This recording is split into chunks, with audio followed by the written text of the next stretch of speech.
Welcome to legal awareness web series. आज हमारे साथ बहुत ही खास मेहमान हैं, सीनियर एडवोकेट सुप्रीम कोर्ट के विवेक तनखा जी, राज्यसभा के मेंबर हैं, मध्य प्रदेश के यंगेस्ट एडवोकेट जनरल रहे। 1998 में हाई कोर्ट की जजशिप ऑफर हुई पर उसे डिक्लाइन किया। सोशल वर्कर हैं, रोटरी क्लब से जुड़े रहे, गरीबों की, निर्बल लोगों की मदद करते रहते हैं, बड़े बड़े केसेस आर्गू किए।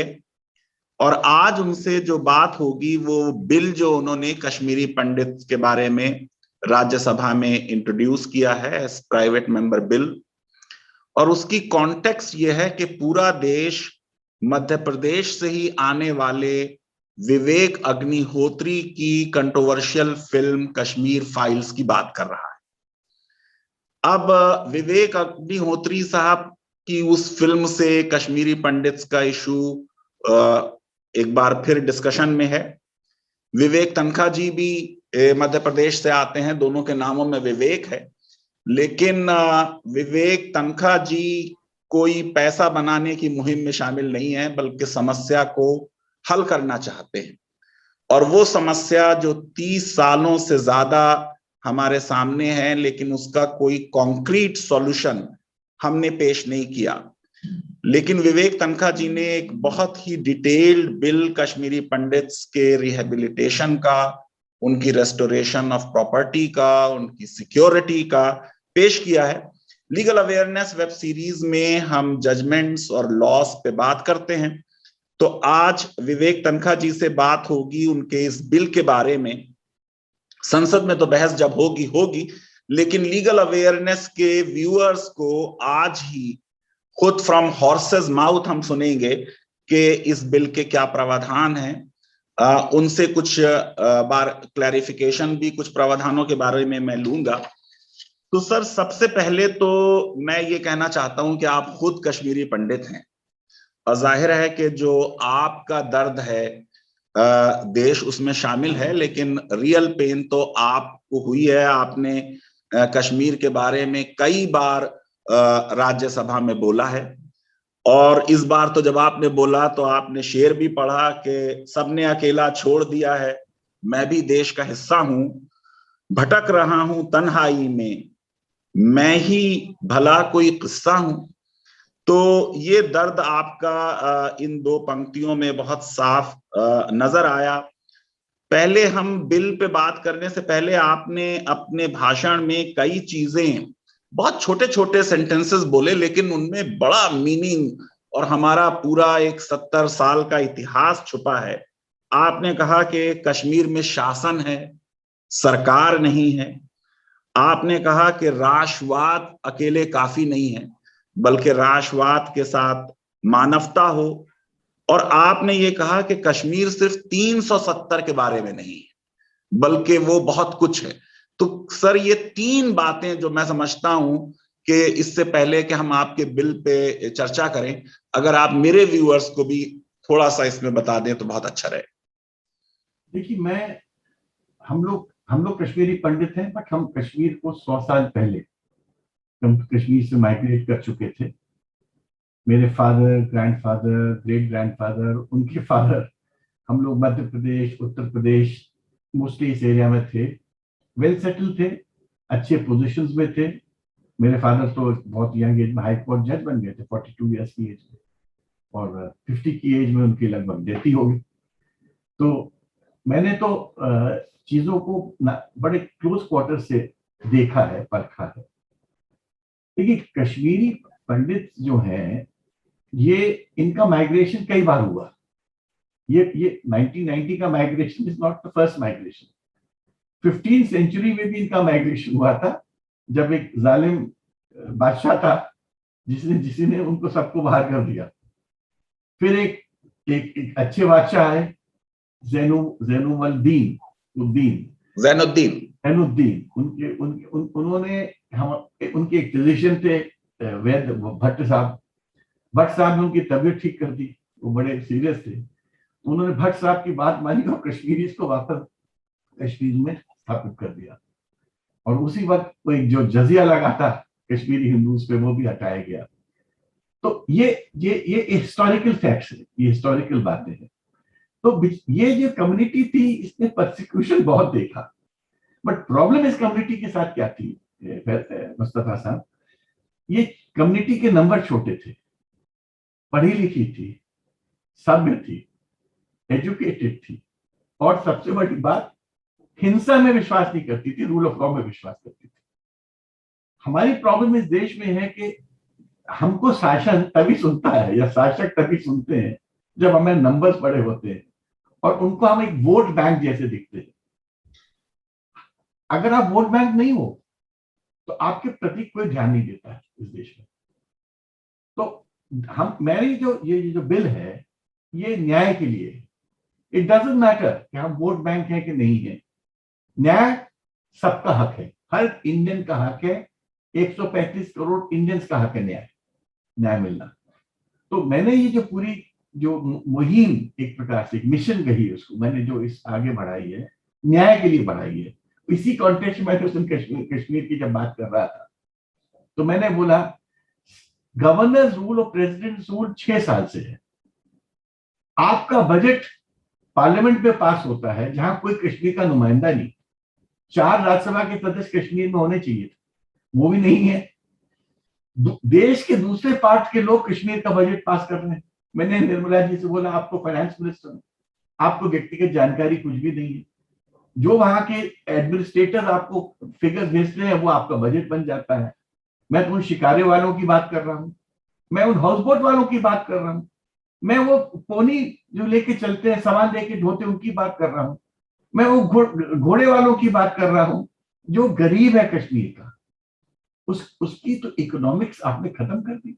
जब चाहते हैं टूरिज्म स्टार्ट हो जाता है, जब चाहते हैं टूरिज्म बंद हो जाता है, जब चाहते हैं 4G आ जाता है, जब चाहते हैं 2G में तो वापस चला जाता है। सुप्रीम कोर्ट से भी मेरी इंतहा है कि आपके पास कश्मीर का इशू कितने दिन से पेंडिंग है। Don't you think there is an element of urgency to hear those cases? वो भी 2 करोड़ लोग भारत के अंग हैं। देखिए जीत और हार और कॉन्स्टिट्यूशन में इंटरप्रिटेशन क्या होगा ये तो वक्त बताएगा, बट सुनवाई जरूरी है। तो my problem is, and that is why मैंने उस दिन बोला कि साहब 6 साल से कश्मीर में शासन जरूर है मगर सरकार नहीं है। सरकार तो तब होती जब वहां एक लेजिस्लेटिव असेंबली होती। कश्मीर की इशू इज वेरी कॉम्प्लेक्स, उसको सॉल्व करना भी इजी नहीं है। मैं समझ सकता हूँ ये बात, आप भी समझ सकते हैं, बट द प्रॉब्लम जी वो बिल के पे जब चर्चा होगी तो मैं आपसे पूछूंगा कुछ चीजें जो आपने लिखी तो है। मेरा प्रॉब्लम है कि क्या कश्मीरी पंडितों के बिना वापस जाए कश्मीर की प्रॉब्लम सॉल्व हो सकती है क्या? मैं इसीलिए मैंने सरकार से बोला आपने 370 को समझ लिया कि ये प्रॉब्लम, ये सोल्यूशन है। 370 is only one part of Kashmir. आपने Kashmir is a much bigger issue, Kashmir, Jammu Kashmir, Ladakh is a much bigger issue. वहां के एस्पिरेशंस को नहीं समझा। हम जब तक लोगों के एस्पिरेशंस को नहीं समझेंगे, लोगों की कठिनाइयों को नहीं समझेंगे, उनके दिल की बात पे हम अगर नहीं झांकेंगे तो Faizan sahab, there will be no peace in Kashmir. Peace तो तभी होती है जब जनता को आप गवर्नेंस में स्टेक होल्डर बना देते हो। बिल्कुल सही बात है। पर सर आप ये बताइए कि जो प्राइवेट मेंबर बिल हैं वो तो 70 साल में कोई 4 या 5 सिर्फ पास हुए हैं। हाँ। तो आपको क्या लगता है कि वो सरकार जो कश्मीरी पंडित्स के लिए डेफिनेटली सहानुभूति रखती है, कम से कम स्पीचेस में नजर आती है, या फिल्म का जो रिस्पांस सरकारों की तरफ से आ रहा है, बीजेपी सरकारों की तरफ से, वो बड़ा पॉजिटिव है। मैं फिल्म सही है या गलत है उस पर आज बहस नहीं कर रहा हूं। तो क्या आपको लगता है कि ये उनके लिए भी एक अपॉर्चुनिटी आपने दी है कि भाई इस पे कंसेंसस हो जाएगी, जो मेजर अपोजिशन पार्टी का मेंबर है वो बिल इंट्रोड्यूस कर रहा है, वो कोई ऑर्डिनरी मेंबर नहीं है, वो एक इमिनेंट ज्यूरिस्ट है, उसने सब लॉ की ड्राफ्टिंग और इंटरप्रिटेशन को समझ के एक बिल बनाया है। तो आपको होप क्या है इस बिल के बारे में? देखिए ये बिल ऑफर्स अ सॉल्यूशन। जो फिल्म है it may have gained footfall in theaters, but वो एक फिल्म एक फिल्मी होती है। It doesn't offer a solution, it only shows the problem. हमको प्रॉब्लम से ज्यादा सोल्यूशन में इंटरेस्ट है। अगर हम सोल्यूशन भी सजेस्ट कर, देखिए शिव खेरा मेरा फ्रेंड है, वो कितने ब्यूटीफुली उसने दो सेंटेंस में बोला, if you are not part of the solution then you are the problem. तो समस्या के अगर आप हल नहीं है तो आपकी समस्या है। तो अगर बीजेपी सरकार या जो भी सरकार भारत शासन में है, अगर वो इस समस्या को समस्या जैसे नहीं सुलझा पाती और नहीं देख पाती, then they are the problem. बिल्कुल सही है, बिल्कुल सही है। तो मैंने एक अपॉर्चुनिटी ऑफर की है टू द गवर्नमेंट, एंड मैंने हाथ जोड़ के पूरे पार्लियामेंट को निवेदन किया था in my speech, read my bill, support my bill, discuss my bill, जो अमेंडमेंट्स है करिए, मेरे को कोई इशू नहीं है इसमें। जो पब्लिक इंटरेस्ट में अमेंडमेंट्स होने चाहिए होंगे, but at least have a law for people to go back. बिल्कुल। कोई भी आदमी किसी के मौखिक आश्वासन से कश्मीर वापस नहीं जा सकता, क्योंकि वहां हम देखिए सबसे बड़ी प्रॉब्लम क्या थी, there was a failure of the Indian constitutional mechanism 1990 में। जुडिशरी चुप थी, एग्जीक्यूटिव पैरालाइज थी, लेजिस्लेचर थी नहीं। जब तीनों ऑर्गन्स चुप हो जाते हैं और एक त्रासदी सामने हो जाती है, तो समवेयर ये तीनों ऑर्गन्स की रिस्पॉन्सिबिलिटी होती है to come back and restore normality. वो जो नॉर्मेलिटी रिस्टोर करने की बात कर रहा हूं, वो ये बिल उसका एक तरीका है, एक जरिया है। और अगर समझदारी की बात लोग करने को तैयार हैं और समझने को तैयार हैं, तो हो सकता है कि ये bill will become a route for peace. जी जी, अक्सर ऐसा हुआ है कि transgender bill private member bill की तरह आया, फिर सरकार ने कहा, अरुण जेटली जी थे, कि हम सरकारी बिल ले आते हैं, और फिर बाद में वो बिल आ गया। तो हमें ऑप्टिमिज्म रखना चाहिए। पर सर ये बताइए कि ब्लेम गेम तो बहुत चलता रहता है एक दूसरे पर, लेकिन कभी कभी क्रेडिट भी देना चाहिए। विवेक अग्निहोत्री को भी बड़ा बुरा भला कहा जा रहा है। आपको लगता है कि क्या उनकी फिल्म ट्रिगर बनी इस बिल को लाने के लिए? कुछ थोड़ा बहुत क्रेडिट उन्हें भी देंगे आप, या ये आपका इंडिविजुअल एक एफर्ट रहा और आप इस पे बहुत दिन से काम कर रहे थे इंडिपेंडेंट ऑफ फिल्म? देखिए, विवेक अग्निहोत्री ने जो किया है वो एक फिल्म के तौर से किया है, जिसकी मुझे नॉलेज भी नहीं थी। मैं आज तक विवेक अग्निहोत्री से मिला तक नहीं। मुझे तो इस फिल्म के बारे में फॉर द फर्स्ट टाइम फरवरी में पता चला था कि ऐसी कोई फिल्म आ रही है, इसके पहले मेरे को जानकारी भी नहीं थी। पूरा global diaspora of Kashmiri Pandit मेरे से 1 साल से बात कर रहा था, because I am the sole Kashmiri Pandit MP in this huge parliamentary democracy in India. तो सब कहते थे कि आप हो तो आप कुछ तो सोचो, कुछ तो करो। तो पहले मैंने एक रेजोल्यूशन ड्राफ्ट किया था कश्मीर के लिए। अच्छा। वो रेजोल्यूशन मैंने सबमिट किया बैलेटिंग के लिए। हमारे बैलेटिंग के माध्यम से सिलेक्ट होते हैं रेजोल्यूशंस। बैलेटिंग में मेरा रेजोल्यूशन फेल हो गया। जब बैलेटिंग में फेल हुआ तो फिर मैंने बिल ड्राफ्ट किया हम लोग ने, फिर बिल को सबमिट किया, बिल सेलेक्ट हो गया। That is why on 17th of March ये bill for the first time introduction के लिए लिस्टेड था। बट उस दिन छुट्टी डिक्लेयर हो गई होली की, तो फिर 1 अप्रैल को चला गया, क्योंकि 15 दिन में एक फ्राइडे पे ही बिल्स का इंट्रोडक्शन होता है। जी जी जी। मेरा इस बिल का उस फिल्म से संबंध नहीं था, बट उस फिल्म ने मेरे बिल को चर्चित कर दिया। जी, अच्छा सर ये बताइए कि पूरे बिल में कहीं पे रेस्टोरेशन ऑफ स्टेटहुड नहीं आया, तो क्या आपको लगता है कि जब अमेंडमेंट हो या सरकार अपनी तरफ से कहे, प्रधानमंत्री जी ने तो अपने एड्रेस में और जब वो बोले थे तो बिल्कुल एक स्टेट्समैन की तरह बोले थे, उस दिन प्रॉमिस किया था, होम मिनिस्टर ने भी बाद में प्रॉमिस किया कि स्टेटहुड रेस्टोर होगा। तो आपको लगता है कि अगर दोनों चीजें साइमल्टेनियसली हों तो एक बेटर कंड्यूसिव इन्वायरमेंट बनेगा कश्मीर में, कि कश्मीरी पंडित भी लौटें और आम कश्मीरी की एस्पिरेशन जिसका आपने जिक्र किया, जो आप कह रहे हैं बिल्कुल सही कि बियॉन्ड 370 है, उसमें कुछ ना कुछ बेहतरी का मामला बन सकता है? 100% आप जो कह रहे हैं ठीक है, बट वो पार्ट मेरे इस बिल का पार्ट नहीं हो सकता था, क्योंकि वो रीऑर्गेनाइजेशन एक्ट है। जी जी। एक रीऑर्गेनाइजेशन एक्ट में उनको कॉन्सिक्वेंशियल अमेंडमेंट्स करने पड़ेंगे। जी जी। As and when they hold elections. जी जी। अभी तो इलेक्शन अनाउंस ही नहीं करा है, अभी भी नहीं पता कब इलेक्शन होंगे कश्मीर में, और कितने साल और प्रेसिडेंट रूल चलेगा। तो जो मैं मार्मिक अपील कर रहा था पार्लियामेंट में, यही कर रहा था कि अब पब्लिक की तरफ चलिए, लोगों की तरफ चलिए। देखिए, you have to involve people in peace making. आप बता दीजिए विश्व में कहां पर without involving people peace has come?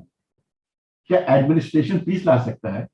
क्या chief secretary and district commissioners and divisional commissioners, district collector and divisional commissioners and SDM can be harbingers of peace? They are administrators. उनका एक बड़ा लिमिटेड रोल होता है in a governance of a country.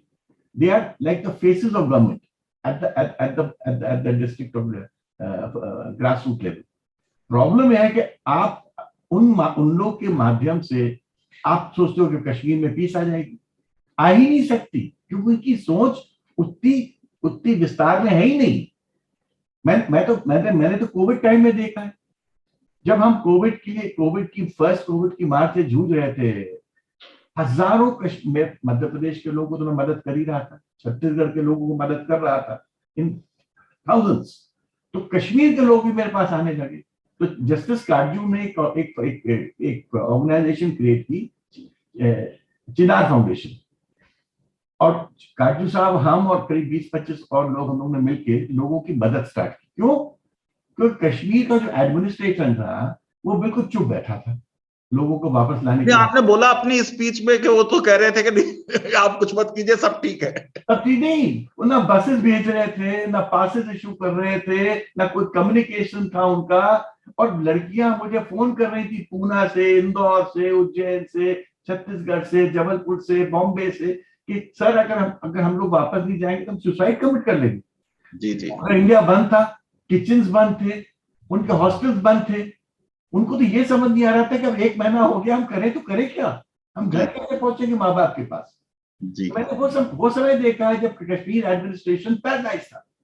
बड़े मुश्किल से गहलोत साहब ने ट्रेन अरेंज की, ठाकरे साहब ने ट्रेन अरेंज की, शिवराज जी ने बसेस अरेंज की। ये आपने उनकी तारीफ। आम आदमी पार्टी ने मेरी खूब मदद की उस पर। पंजाब में कैप्टन अमरिंदर सिंह ने खूब मदद की इन लोगों को अक्रॉस द बॉर्डर भेजने में। What I am trying to say, ऐसे एडमिनिस्ट्रेशन से आप क्या उम्मीद रखते हो? क्या कश्मीर में जो आप पीस की बात कर रहे हो, इस ऐसे एडमिनिस्ट्रेशन माध्यम बन सकता है पीस का? अच्छा सर, ये इसी से एक प्रश्न उठता है कि क्योंकि आप कह रहे हैं कि स्टेट सेंट्रिक अप्रोच के बजाय पीपल सेंट्रिक अप्रोच अपनाई जाए।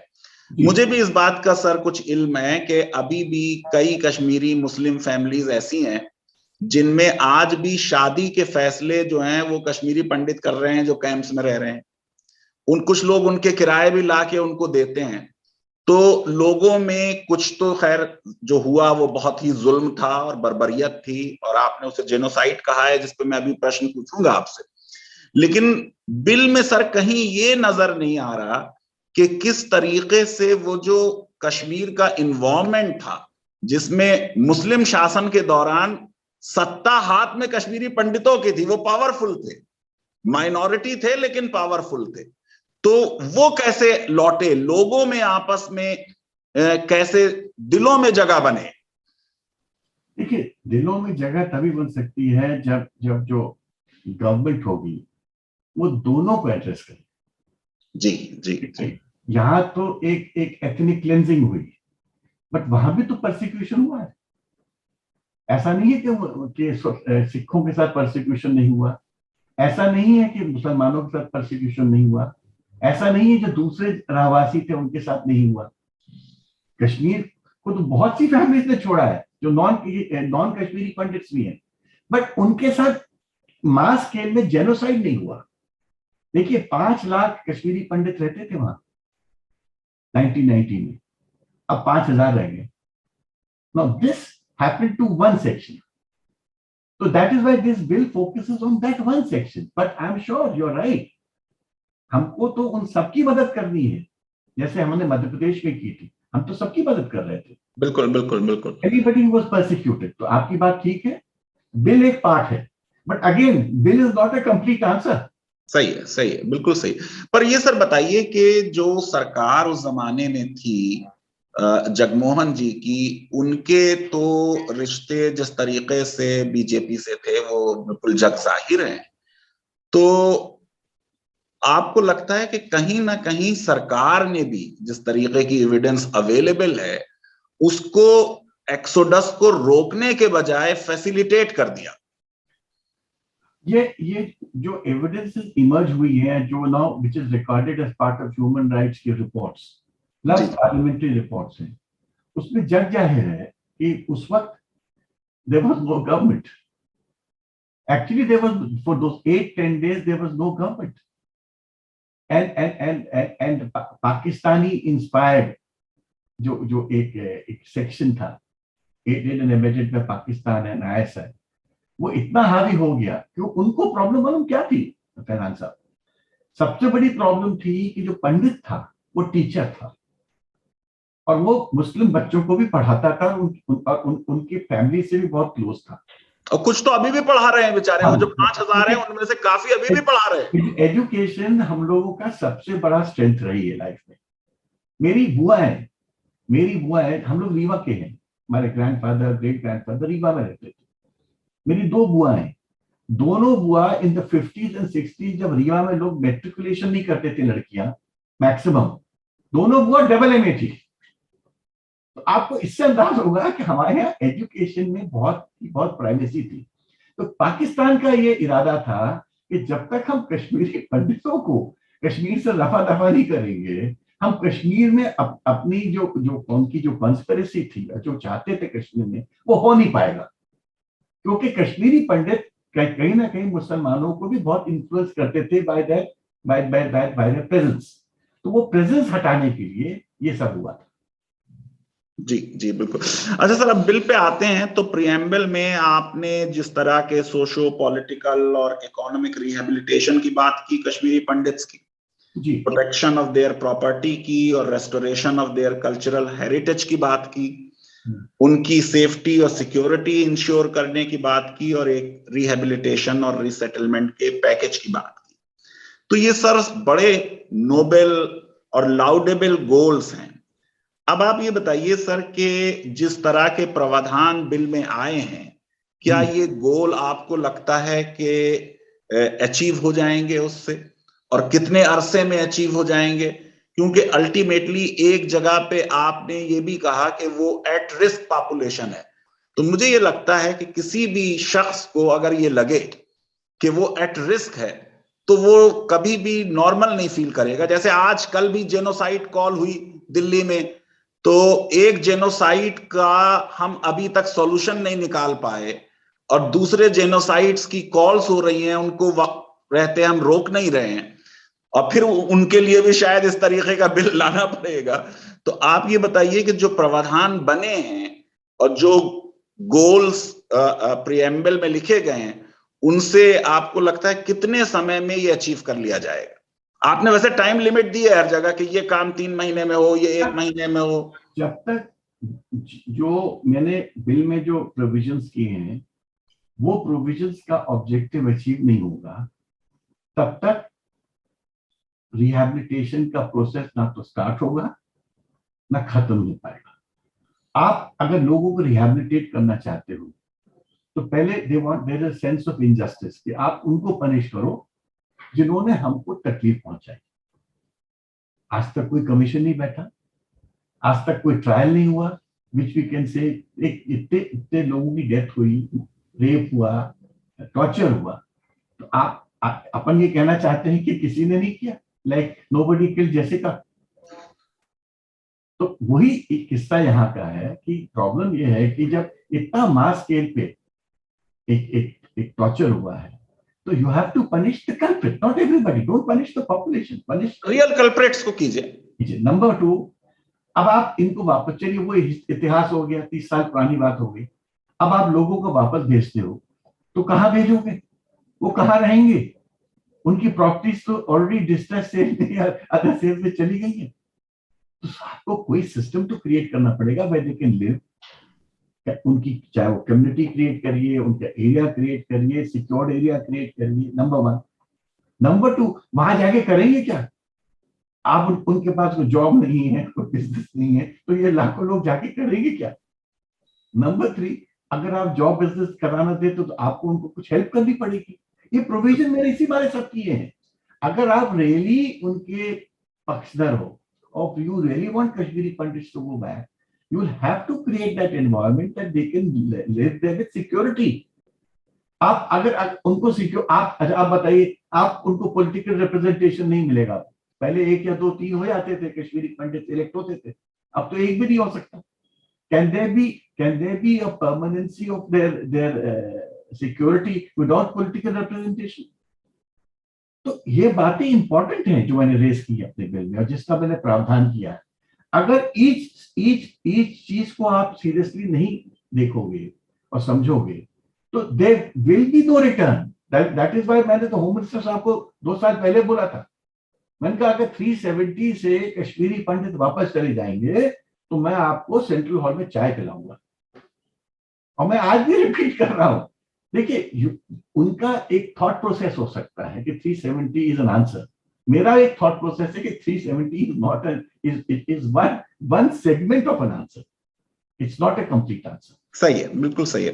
पर सर ये बताइए कि जैसे वहां जाएं और एक उनके लिए सेपरेट सिक्योर जगह रहने की जाए तो उसमें भी वो फीलिंग नहीं आएगी जब तक अपने घर में नहीं जाएंगे। तो मेन बात तो ये कि वो अपने घर में जाएं और जो उनके पड़ोसी हैं वो उनका वेलकम करें अच्छी तरीके से, वो एक इन्वायरमेंट क्रिएट करना जरूरी होगा। लेकिन शायद मेरे ख्याल से स्टेप बाय स्टेप चलें कि पहले चले जाएं एक कोई सिक्योर पहुंचे। अब अपने घर में कैसे जाए? उनका घर रह कहां गया? उनके बिजनेस एस्टैब्लिशमेंट रह कहां गए 30 इयर्स में? जी जी, it's a very complex issue और हमको तो बेबी स्टेप्स लेने पड़ेंगे टू रीच दैट पॉइंट। बिल्कुल सही है, बिल्कुल सही है। अच्छा सर, जो डेफिनेशन आपने दी कश्मीरी पंडित की सेक्शन 2E में, उसमें आपने कहा कि साहब वो इंडिविजुअल जो रजिस्टर्ड हो और डोमिसाइल हो कश्मीर का और फॉलो करता हो culture, religious text and way of life as practice by Kashmiri Pandits community. तो अगर सर कोई कश्मीरी पंडित अगर नास्तिक है, रिलीजियस टेक्स्ट को नहीं फॉलो कर रहा, आप उसको कश्मीरी पंडित नहीं मानेंगे या नहीं? देखिए, मतलब ये डेफिनेशन में फोकस कल्चर तक तो ठीक है लेकिन रिलीजियस टेक्स्ट पे भी फोकस है। नहीं, this is if you want to prove, this is in addition, सब कुछ छूट जाता है। अगर वो प्रूफ करना चाहता है मैं कश्मीर, देखिए आप पढ़िए उसमें पहले तो है if you are registered as migrant by the relief commissioner, तो दूसरा है is eligible as per criteria mentioned in rule 5 of Jammu Kashmir grant, उनका जो रूल्स हैं जी।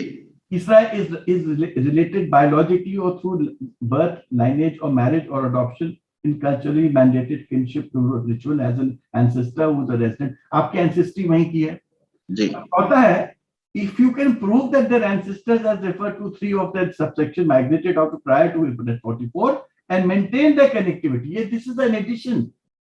अच्छा ठीक है।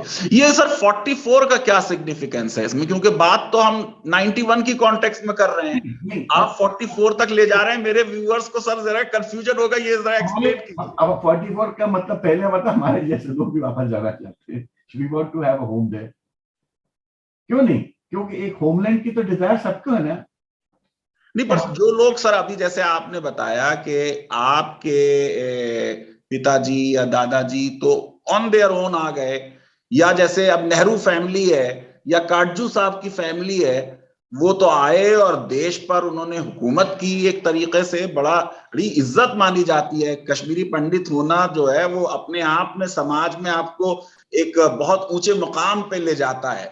तो उन लोगों के लिए वो प्रावधान जो बेसिकली किए जा रहे हैं विक्टिम्स ऑफ जेनोसाइड के लिए, वो क्यों रेलिवेंट हो या उनका बेनिफिट उन्हें क्यों मिले सर? लार्जर इशू, इसमें बेनिफिट क्या है?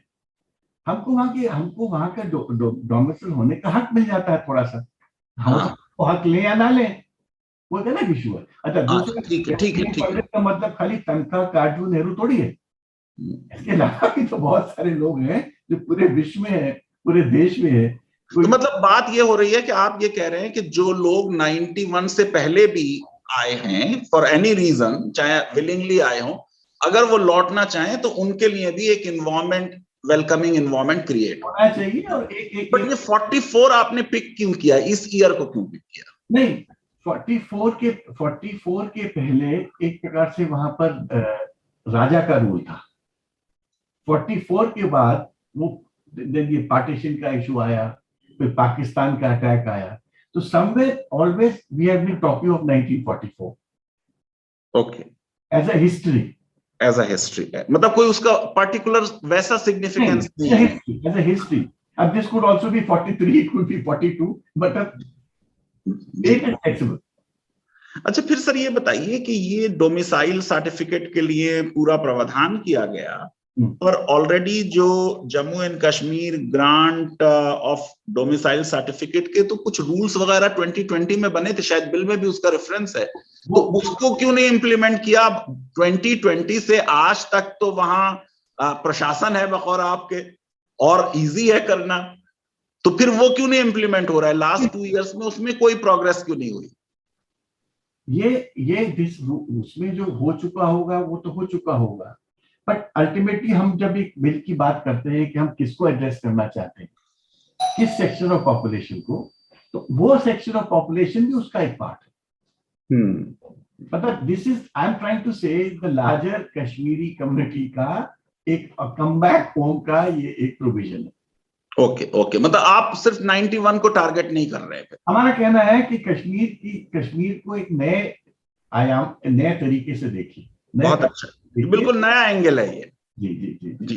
अच्छा, फिर सर आपने चैप्टर 3 में जहां सोशल, पॉलिटिकल और इकोनॉमिक रिहेबिलिटेशन की बात हो रही है, आपने बिल्कुल साफ कहा है कि उनको डिक्लेयर किया जाए विक्टिम्स ऑफ जेनोसाइड, और उनको official nomenclature internally displace person किया जाए। खैर, और भी बात आपने कही कि व्हाइट पेपर आए और उसमें आइदर लिविंग इन कैंप्स और willing to return and reset, उनकी बात कर रहा हूँ। जी, मैं जो विक्टिम्स थे उनकी बात कर रहा हूँ। जी। अब हम लोग थोड़ी रहेंगे विक्टिम्स ऑफ जेनोसाइड। नहीं, आप नहीं रहेंगे, बट सर क्वेश्चन ये उठेगा कि क्योंकि जैसे 6 का ले लीजिए या गुजरात का ले लीजिए, क्या आपका बिल तो एक फिर पाथ ब्रेकिंग इनिशिएटिव होगा कि देश में कहीं भी अगर जेनोसाइड हो तो उसको विक्टिम्स ऑफ जेनोसाइड माना जाए, और विक्टिम्स ऑफ जेनोसाइड को अगर रिहेबिलिटेट करना हो तो मॉडल ये है जो विवेक तनखा जी ने दिया। प्रॉब्लम दूसरी है, आप जिन लोगों की चर्चा कर रहे हैं वहां पर उन लोगों ने अपने घर नहीं छोड़े थे, उनके लाइक सिखों का बहुत लाइव्स गई, डिस्ट्रक्शन हुआ, but they still remain in Delhi. Gujarat में मुसलमान गुजरात छोड़ के नहीं गया था, गुजरात में आज भी मुसलमान रह रहा है। यहाँ तो ये अपने स्टेट छोड़ के बाहर चले गए, they were living in camps. There is a distinction between people जहां मास एक्सोडस हुआ है and the distinction people who have suffered destruction. बिल्कुल सही, बिल्कुल सही। कंपनसेशन होता है, पनिशमेंट होता है, वो सब होता है, बट यहाँ तो वो लोग अपने घर छोड़ के चले आए, they are not in Kashmir, they are outside Kashmir for 30 years. फिर सर आपने ये भी बात कही कि साहब राइट टू पोस्टल बैलेट हो, तो आज राइट टू पोस्टल बैलेट नहीं है, कहाँ वोट डालते हैं कश्मीरी पंडित? अब प्रॉब्लम है कि उनकी कॉन्स्टिट्यूएंसी क्या होगी। प्रॉब्लम है कि आप ट्रांजिट कैंप में आ गए, आपकी प्रॉपर्टीज चली गई, बिक गई, you are not working there for 30 years, you are not living there for 30 years. Problem ये है कि आप उनकी ये तो अपने आप में ही बहुत बड़ा मुद्दा है जिसको इलेक्शन कमीशन को सॉर्ट आउट करना चाहिए था, but election commission by itself sort out नहीं कर सकता ये मुद्दा। There has to be a political answer also कि अल्टीमेटली वोटर कहां के होंगे। जी, हम अब नहीं रह रहे हैं, हमारे पास कोई प्रॉपर्टी नहीं, हमारी प्रॉपर्टी सब जा चुकी है, हम वहां काम नहीं करते, हम वहां के डोमिसाइल नहीं है टुडे।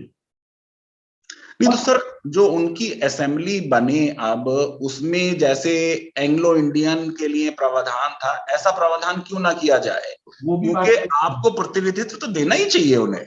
वो भी तो बात की है, आपने की है वो बात, तो वो बिल्कुल जस्टिफाइड है। हमने इसमें बहुत थॉट प्रोसेस दिया। हाँ, मतलब मुझे लग रहा है कि ये फिल्म के बाद का बिल नहीं है, इस पे बहुत दिनों से काम हो रहा होगा। ये 1 साल से हम लोग इस पे सोच रहे थे फिल्म ने तो एक एटमॉस्फेयर क्रिएट किया जिसमें मेरा बिल चर्चा में आ गया। शायद अगर फिल्म नहीं होती और मैं ये बिल प्रेजेंट करता तो बिल सुना जाता और फिर रिकॉर्ड में कंसाइन हो जाता। हो सकता है कि फिल्म के बारे में मेरे बिल पे आज चर्चा हो रही है। जी जी। फिर सर बड़ा कॉम्प्रिहेंसिव आपने सेक्शन 5 में इकोनॉमिक जस्टिस और प्रॉस्पेरिटी और सिक्योरिटी की बात की कश्मीरी पंडित्स की। आपने कहा कि कॉर्पस क्रिएट किया जाए, 5,000 स्मॉल और कॉटेज इंडस्ट्रीज लगे, लैंड और कैपिटल एक्सपेंडिचर में मदद की जाए, इंटरेस्ट फ्री लोन दिया जाए माइक्रो स्मॉल और मीडियम इंटरप्राइजेस को विदाउट कोलेटरल, और लोन में 50% ग्रांट हो, 50% लोन बेसिस हो, डायरेक्ट इनडायरेक्ट टैक्सेस वेव किए जाएं कम से कम 5 साल के लिए। फिर आपने कहा कि साहब 10,000 डायरेक्ट एम्प्लॉयमेंट अपॉर्चुनिटीज क्रिएट की जाएं, विमेन सेल्फ हेल्प हो, और कट ऑफ मार्क्स का प्रावधान जो है वो हटाया जाए। तो ये सारी चीजें, और भी आगे आपने चीज कही कि वेव ऑफ कर दिया जाए डोमिसाइल का रिक्वायरमेंट। तो इतनी चीजें सर, जैसे कट ऑफ मार्क्स का ही अगर ले लें, आपने कहा कि सारी स्टेट और सेंट्रल गवर्नमेंट के इंस्टीट्यूशंस, तो जो कश्मीर में है या पूरे देश में कहीं भी हो, क्योंकि अभी भी रिजर्वेशन है 3 सीट्स का देश के विभिन्न विश्वविद्यालयों में जो अलग अलग कोर्सेज हैं, उसमें कश्मीरी माइग्रेंट्स के लिए ऑलरेडी आपकी सरकार थी शायद यूपीए की जिसने वो प्रावधान किया था across state and central government institution लिखा है। तो सब जगह आप चाहते हैं, तो फिर एक तरफ तो ये कि वो उधर लौटे, इसका मतलब तो ये कि वो इधर हैं, उधर नहीं जा रहे हैं। देखिए बहुत अच्छा, इसमें आप खाली कश्मीरी पंडित्स को नहीं होगा, ये दूसरे कश्मीरी के लिए भी होगा। ओके। जैसे मध्य प्रदेश में it's not only for Kashmiri pandits, it's for Kashmiri Muslims also और Kashmiri Sikhs also, Kashmiri migrants के लिए। जितना ज्यादा आप उनको एजुकेट करोगे, जितना ज्यादा आप उनको एक्सपोजर दोगे, उतना नेशनल इंटीग्रेशन इंप्रूव होगा। बिल्कुल सही है, बिल्कुल सही है। अच्छा, फिर सर चैप्टर 4 में प्रोटेक्शन ऑफ प्रॉपर्टी की बात हुई है, तो आपने अच्छा कहा कि सर्वे हो, मार्केट वैल्यू पता चले, और ओनरशिप प्राइवेट प्रॉपर्टी की रेस्टोर की जाए, और लैंड ग्रैबिंग और इलीगल इंक्रोचमेंट्स वगैरह हटाए जाएं, और 89 और 90 में जितनी सेल्स हुई उनको डिस्ट्रेस सेल डिक्लेयर किया जाए। पर सर ऑलरेडी 97 का तो एक लॉ है इस पे, JNK migrant immovable property preservation protection and restraint sales act, वो लॉ क्यों नहीं इंप्लीमेंट हुआ? जबकि इस दौरान बीजेपी की सरकार भी कोई 13-14 साल रही, पीडीपी और बीजेपी की मिलके सरकार रही, एनडीए के दौरान नेशनल कॉन्फ्रेंस और बीजेपी की सरकार एक तरह से रही, एनडीए में थी। तो इतनी फेवरेबल सरकारें होते हुए भी और एक लॉ भी बना 97 में, क्यों नहीं इंप्लीमेंट हुआ? ये तो मैं आपको कह रहा हूं कि this is a huge tragedy of Kashmir, कि there was failure of all 3 organs, there was failure of executive, there was failure of legislature and there was failure of judiciary. हमको तीनों ने डिसअपॉइंट किया, और वो डिसअपॉइंटमेंट आज रिफ्लेक्ट कर रहा है, क्योंकि इस बिल के माध्यम से हम उसको रेजरेक्ट करना चाहते हैं एज अ राइट। आप इसको अगर राइट बना के सामने नहीं लाएंगे तो हम किससे मांगेंगे? आज हमारी प्रॉपर्टी में सपोज डिस्ट्रेस सेल हुआ है, don't I have a right to ask somebody in government कि आप उसका सर्वे कराइए, आप उसके सर्कमस्टेंसेस देखिए, आप देखिए हमको कितना उस मार्केट वैल्यू क्या थी और कितना पैसा हमको मिला। एक इसमें और इशू है, 30 साल से लोग कब्जे में हैं, even if you call it distress cell, वो वापस नहीं देना चाहेंगे, वो भी एक झगड़े का विषय होगा।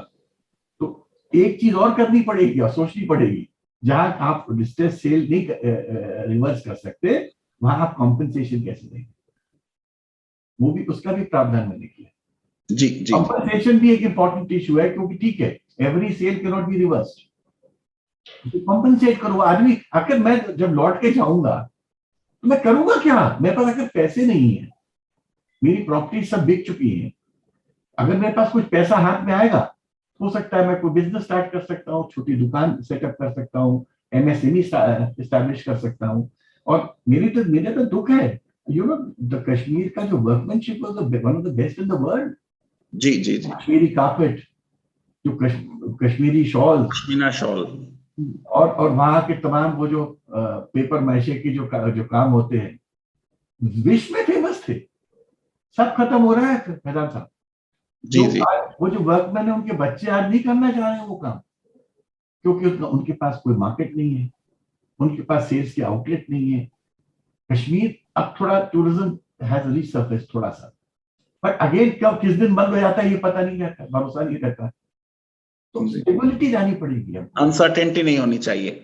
फिर सर एक जो प्रावधान मुझे बहुत इंटरेस्टिंग लगा, जो चैप्टर 5 में आपने रेस्टोरेशन ऑफ टेम्पल्स और अदर हेरिटेज साइट्स की। अब ये टेम्पल्स का तो जिक्र हो जाता है, लेकिन आपने बहुत सी हेरिटेज और spiritual sites, ashrams, holy springs, school, ghats, cremation grounds, इन सब का जिक्र किया है। अब सर इसमें मसला ये है कि गुजरात में जब 2002 में कई दरगाह वगैरह डिस्ट्रॉय हुए, और उसके सिलसिले में गुजरात की सरकार ने तो कुछ उसकी रिपेयर वगैरह कराई। फिर जब वो सुप्रीम कोर्ट में मैटर आया तो जस्टिस दीपक मिश्रा ने वो पिटीशन रिजेक्ट की, और उन्होंने कहा कि साहब वो सरकार का पैसा इसमें नहीं लग सकता, और आर्टिकल 27 वगैरह। तो आप ये बताइए कि ये प्रावधान कैसे किया जाएगा कश्मीर में। आइडेंटिफिकेशन तो शायद हो जाए, उस आइडेंटिफिकेशन के बाद रेस्टोरेशन का स्टेट बजट में प्रावधान पर उस तरह के प्रश्न जो आर्टिकल 27 से रिलेटेड है, क्या वो उठेंगे, और अगर उठेंगे तो उनको कैसे हल किया जाए, क्योंकि गुजरात के बारे में सुप्रीम कोर्ट जजमेंट फेवरेबल नहीं है। एज आई सेड, कोई भी जजमेंट फाइनल नहीं होता है। हाँ खैर, संसद तो उसको अनडू कर सकती है। हाँ बट ठीक है। नंबर 2, हमने जो बात कही है इसमें हमने कहा है एक कमिटी कॉन्स्टिट्यूट करो, वो committee identify. It's not necessary कि एवरी मठ को बोलेंगे आप, but for instance what can be the objection कि क्रिमेशन ग्राउंड को आप रिस्टोर करो, what can be the objection कि स्कूल्स को रिस्टोर करो। कई चीजें हैं जो पॉसिबल हैं, which are secular in character, I'll put it this way. बिल्कुल। All this is a sub, but point is today there has to be a discussion.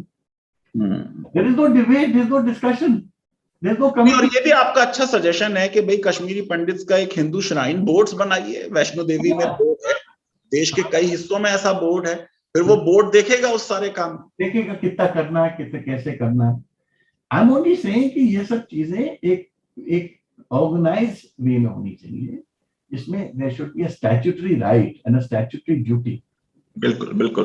फिर सर चैप्टर 7 बहुत ही इंटरेस्टिंग है, जिसमें आपने सेफ्टी और सिक्योरिटी की बात की। गो कि ये declaration at risk population, personally मुझे लगता है कि ये साइकोलॉजिकली उनको ये लगेगा कि वो अभी नॉर्मल सिटीजन नहीं है, लेकिन आपने कहा कि पुलिस फोर्स में 3000 कश्मीरी पंडित रखे जाएं, लोगों को लाइसेंस दिया जाए आर्म्स का।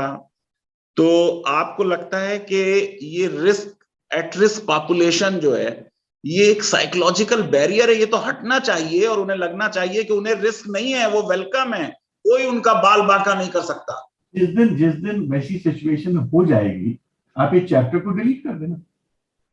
ओके। आप अभी जब उनको भेजना चाहते हो, can you send them completely unarmed? वो जाएगा क्या अपने बच्चों को लेके? कौन जाएगा अपने बच्चों को लेके? अगर थोड़ी पर सर लोग खुद सेल्फ डिफेंस करें, ये तो अच्छी सिचुएशन नहीं है। सरकार को इंश्योर करना है कि वहां पे कोई उनको रिस्क नहीं होना चाहिए। वो अपने घर आ रहे हैं, उनको घर आने का पूरा अधिकार है। किसी का ये राइट नहीं बनता कि वो किसी भी तरीके की कोई प्रॉब्लम उनके घर लौटने में किसी भी तरीके की अड़चन डाले। जो अड़चन डाले उसको फिर कानून सख्ती से निपटना चाहिए। ये तो जैसे आपने सर कहा कि ये लोग पढ़े लिखे लोग हैं, कल्चरली ये लोग नॉन वायलेंट हैं, ये बेचारे कहाँ हथियार, अगर इनको लाइसेंस दे भी दिया जाए क्या नहीं है, ये किसी इंसान को मार नहीं सकते, बेचारे अपने डिफेंस में भी नहीं मार सकते। You're right. I mean, ये as I said, these were random thoughts जो लोगों के थे। हम लोगों ने जब ये बिल ड्राफ्ट किया था, जी, और एक बहुत बड़े डायस्पोरा से बात कर रहे थे, जी जी, और उनसे उनके थॉट्स ले रहे थे। जी तो दीज आर द थॉट्स जो हमने इनकॉर्पोरेट किए हैं बिल में। हो सकता है कि कुछ थॉट एक्सेसिव है, मे बी जब डिस्कशन होगा बिल में जी जी, तो उसमें से कुछ इंप्रूव होगा। पर सर एक आखिरी प्रश्न और मैं सर पूछना चाह रहा हूं कि जो चैप्टर 8 में रिहेबिलिटेशन और रीसेटलमेंट पैकेज की बात आपने की, तो लैंड वाली बात तो जाहिर है कि बिल्कुल ठीक है कि हर फैमिली को एक लिविंग स्पेस और सिक्योर लिविंग स्पेस मिले, पर कैश रिलीफ 5,000 पर पर्सन और 20,000 की सीलिंग, ये तो बहुत कम है। अब मैं अपने तरफ से ज्यादा नहीं लिखना चाह रहा था। तो कहते हैं कि मिस्टर तनखा कश्मीरी पंडित हैं, इसलिए अपने कश्मीरियों के लिए बहुत ज्यादा अमाउंट लिख रहे हैं। ये पार्लियामेंट डिस्कस कर सकता है जी जी, अमाउंट होना चाहिए, गवर्नमेंट सोच सकती है कि क्या अमाउंट होना चाहिए, बट मेजर थिंग है मतलब एट्रैक्टिव अमाउंट होना चाहिए ताकि लोग जाएं। जो आपने शुरू में सर बात कही आज के कन्वर्सेशन में कि किसी कानून के बनने से और सरकार के कहने से कि कश्मीरी पंडित चले जाएं, वो नहीं जाएं। मैंने एक स्ट्रक्चर दिया उनको बना के, इस स्ट्रक्चर के तहत अगर आप काम करेंगे, आप चाहे एक कानून बना के करेंगे या 10 कानून बना के इन स्ट्रक्चर को इम्प्लीमेंट करेंगे, वो एक अलग विषय है, वो गवर्नेंस का विषय है। बट मैंने एक स्ट्रक्चर दिया है कि ये इंपॉर्टेंट फैसेट्स हैं फॉर द रिटर्न। बिल्कुल, और आपको इन फैसेट्स को आप एक एक्ट में ले दो, 5 एक्ट में डिवाइड कर दो, डिफरेंट एक्ट इसको इनकॉर्पोरेट कर दो, ये गवर्नेंस का विषय है, how to do. But the fact is आपको ये सब चीजों पर ध्यान देना पड़ेगा अगर आप चाहते हो कश्मीर पंडित वापस जाए। और सबसे बड़ी चीज है, मैं अपने मुस्लिम भाइयों से भी मैंने अपील की थी in the first speech on Kashmir 2016 में, जब मैं पार्लियामेंट में शुरू में आया था, तब मैंने बोला था there can be no peace in Kashmir till Pandits also come back. One. And मैं सबको बोलना चाहता हूं इन कश्मीर, देखिए जिस दिन से पंडित वहां से चले गए, कश्मीर की क्या हालत है, हमने क्या बना दी। बिल्कुल सही है, कश्मीर बिना कश्मीरी पंडितों के हो ही नहीं सकता। कश्मीरियत के, मोर देन कश्मीरी पंडित, कश्मीरियत के। और सबसे बड़ी बात है कितनी डेथ्स हुई है, कश्मीरी पंडित तो एक फिगर है, और उसमें भी डिस्प्यूट है, मिनिस्ट्री ऑफ होम की कोई फिगर है और विवेक अग्निहोत्री साहब की कोई फिगर है, बड़ी डाइवर्जेंस है उस नंबर में। लेकिन एक भी इंसान मरे तो वो गलत है, वो नंबर इंपॉर्टेंट नहीं है। मिनिस्ट्री ऑफ होम की जो मैंने फिगर्स उस पार्लियामेंट में रीड किए थे, क्योंकि पार्लियामेंट में तो आप वही फिगर्स रीड कर सकते हैं जो ऑथेंटिक होते हैं। बिल्कुल बिल्कुल, I can't take an adventure with figures, you know. Right. So वहां पर मैंने मिनिस्ट्री ऑफ होम के जो किए थे, उसमें 14,000 civilians have died in this period. 5,000 army personnel have died. 22,000 terrorists, and जिनको आप terrorists कहते हो, they have died. They've been killed.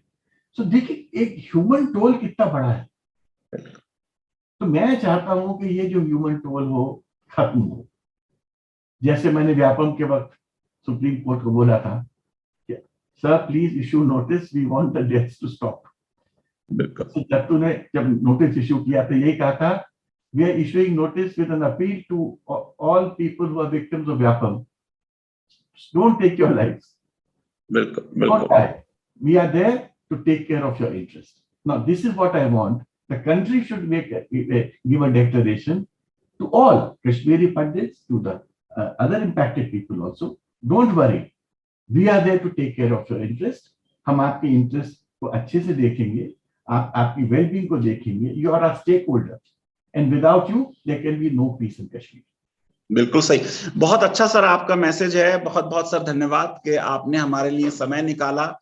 और यही एक कॉम्प्रिहेंसिव सॉल्यूशन है कश्मीर की प्रॉब्लम का, कि कश्मीरी पंडित और बाकी कश्मीरी मुसलमान, उनके साथ भी जैसा आपने कहा परसिक्यूशन हुआ है, कि सबको न्याय मिले।